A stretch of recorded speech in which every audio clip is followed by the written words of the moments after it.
After studying 500 traders and generating over 500K in student profits, I started seeing a pattern. The top 10% do 3 things that the bottom never figure out. We're going to review 3 Tradezella accounts. In this video, I'll break those habits down so you can course correct and become a CPT, consistently profitable trader. All right, we'll look at 3 traders, one that is consistently profitable over the last year. The second one is around break even, and I'm gonna show how he can get out of that. And the third has been consistently negative, and I'll also prescribe how he can turn things around. Let's jump into the first trader. This trader is almost at around 70K. What you'll see is a steep curve here in the beginning, but they've been traveling for the last 2 months.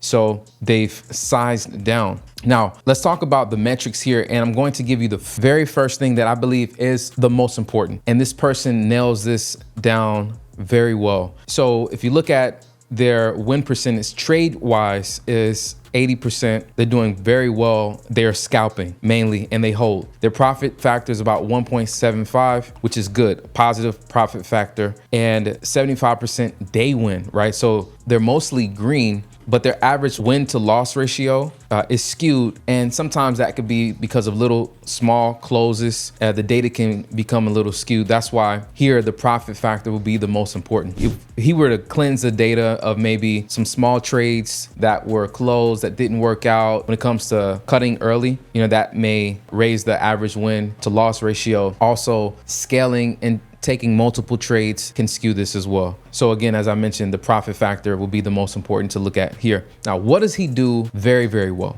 Let's look at these early months. So September, 9K, October, 15K, November, 7K, 8K, 10K. And then this year he was traveling a lot more. So you'll see a drop in his size. And that's what he communicated to me. But he's still very consistent, all right? What this trader does well is selection. We say stock selection, but whatever you trade, you have to know when your ticker is in play, meaning it's likely to give you the highest EV, the highest edge for your particular trading strategy. When identifying their price action pattern, a lot of people get chopped up. They win some, they lose some. I hear that from a lot of traders. But what I teach my students is the importance of stock selection. And for me, that's about 50%.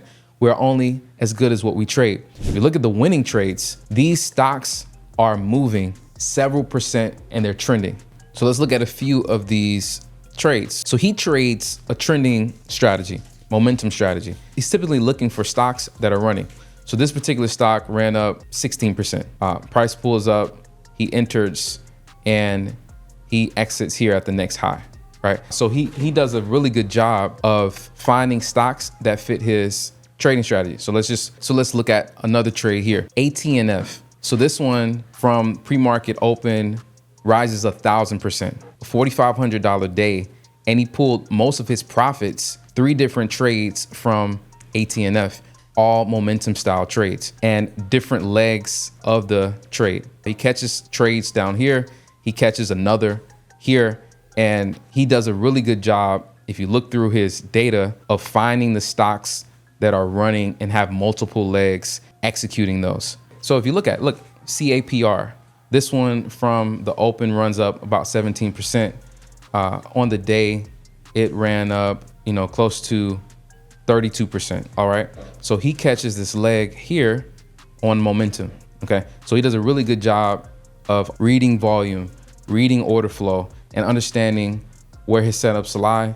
So he has multiple $1,000 trades when he didn't start off scaling like this, but he had mastered his setup so that he could start to scale. And these trades that for you may be $10, $100, $500, for him are now $1,000 trades because he's been able to be consistent and be confident about certain setups that he's taking, right? So stock selection is huge for him. If he's not finding the stocks that are going to run and give him the momentum setups, then he's not trading well.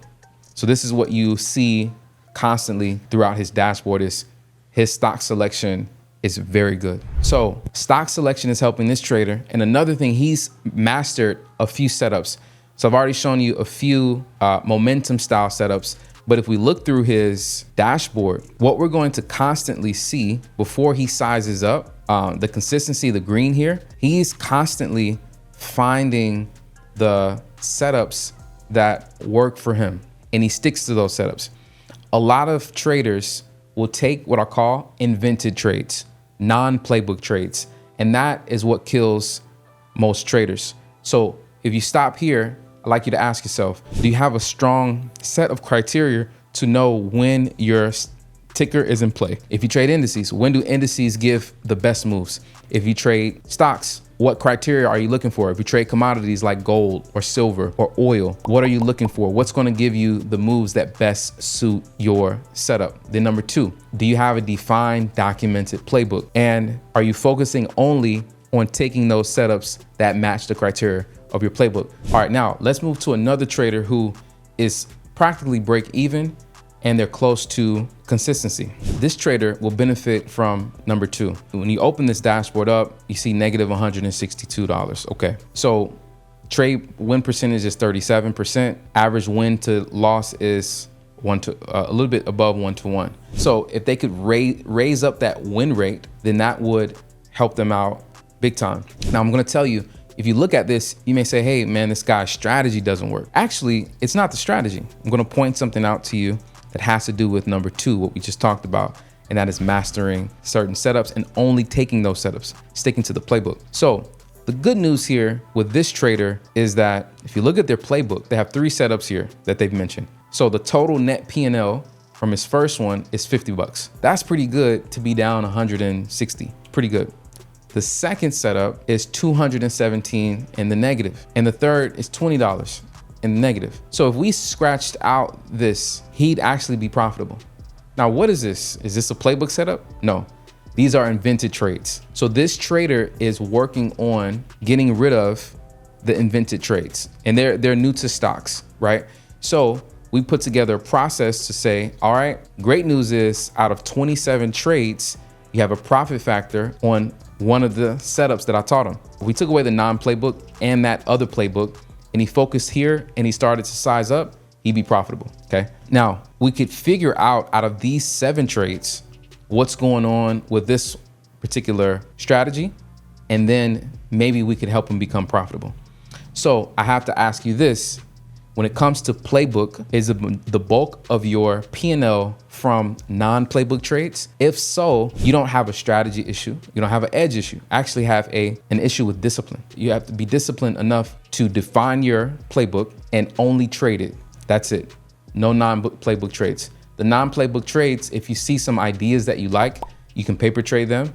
Or if they're just totally like D setups, F setups, you just get rid of those. Now, do this exercise for yourself and you may uncover a true issue here. Number 3, let's talk about the trader that is consistently negative. Now, the third trader, he has a constant downtrend. And when you look at his account at the face value, it looks all bad. But as we pull the curtain back and find out what the main issues are, I'm going to show you how number 1, 2, and 3 play a part in his development. Now, what's number 3? The thing that's hurting him the most? That is solid follow through, consistency. What this trader, if you peel back the onion, if you look underneath the surface, this trader suffers from following their game plan, executing according to their game plan, entries, exits, holding on to the winners, cutting the losers, risk management issues. There's several things that this trader is suffering from, but they all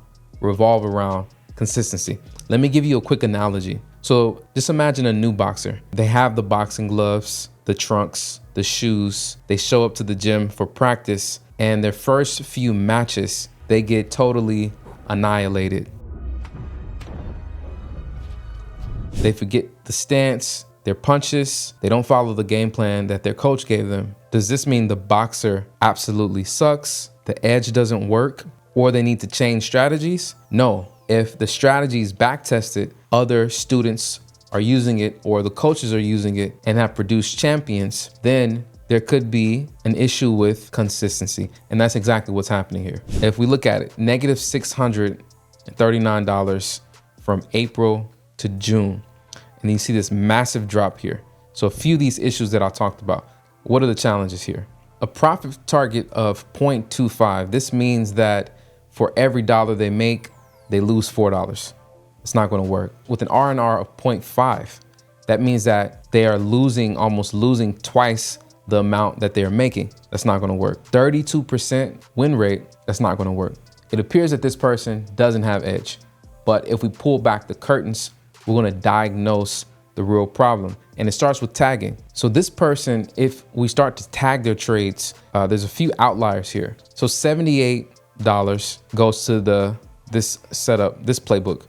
All right. And they have an 86% win rate out of 14 trades. Interesting.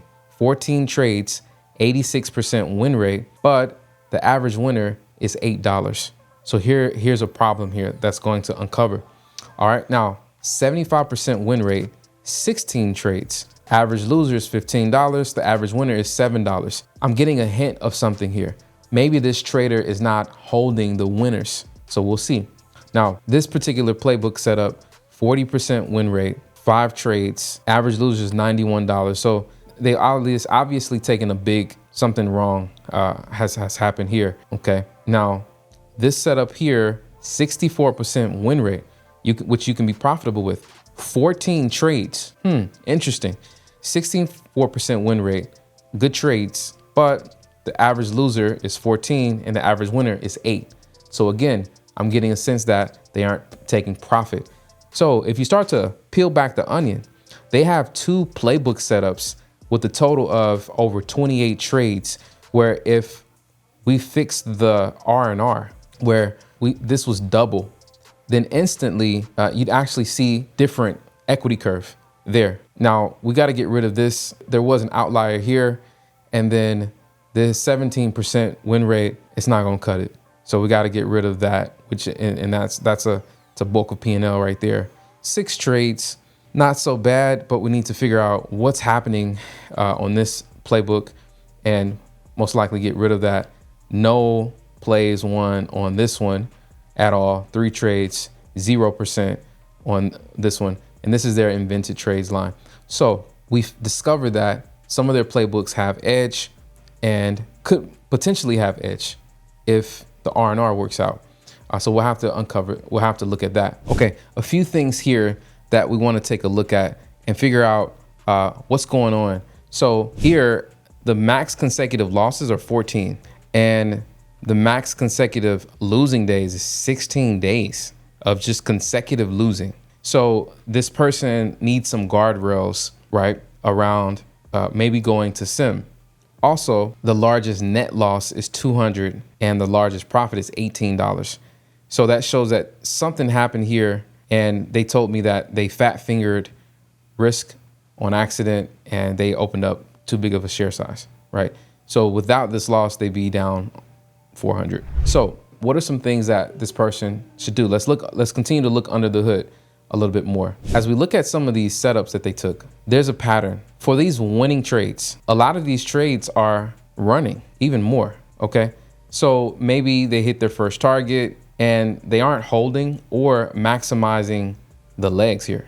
That's one trade. They're in a lot of the same names that we're trading. Okay, they did better on that one. Here, look at how much this ran. So let's say they entered here and they took out a 1-hour trade or so. Okay, maybe not a 1-hour trade, but if they would have held on to this or scaled out, then they're looking at something. I mean, this is a monster move. They could have taken out probably $80 rather if they would have held on or held partial, at least 50. This would start to, that high win rate that they have on those 14 trades, that would flip the R&R. So these playbook setups that are negative could get rid of those and lean into these that are positive here. The one that's 14 trades here, 16 trades here, 75% win rate, 86% win rate. So that's what we're seeing here. We look at some of these trades that are running, they're leaving money on the table. Okay, and this is a pattern that we see as we start to look through their trades. They're entering and here they exited. You know, I started to advise them to scale out, so they're working on that. But look, more entries here to take advantage of a winning idea or to still be holding on to that trade to take more profits. holding on and scaling in on ideas would then help them turn things around. Here's another one. Looks like they have good stock selection. Going back to number one. Number two, looks like for some of these, they are, trading the proper setup, but they have an 86% win rate and a 75% win rate out of 14 trades on some of these. So when we start to look under the hood, this trader actually has a lot more potential than they realize, but they need to focus on those setups that are working. They have the higher win rate and raise the R&R. Hold on to those trades, scale out of those trades to take more advantage of profits. And the setups that aren't working, they can diagnose why not and just stop taking those. This essentially looks like it will turn things around for them. So if we go back to the three things that we mentioned: good stock selection, which this person has on these winning trades. Number two, mastering a few setups. You notice that this person has more setups than the other two, but they're in a drawdown, right? So 1, 2, 3, 4, 5, 6, 7, 8, 9. 9 different setups that this person is trading, but they're less profitable than the other two. And then 3, consistent, steady follow through, steady execution, obeying your entry rules, making the most of the trade through scaling out or through your exit, entering the right time, looking through this trader's data.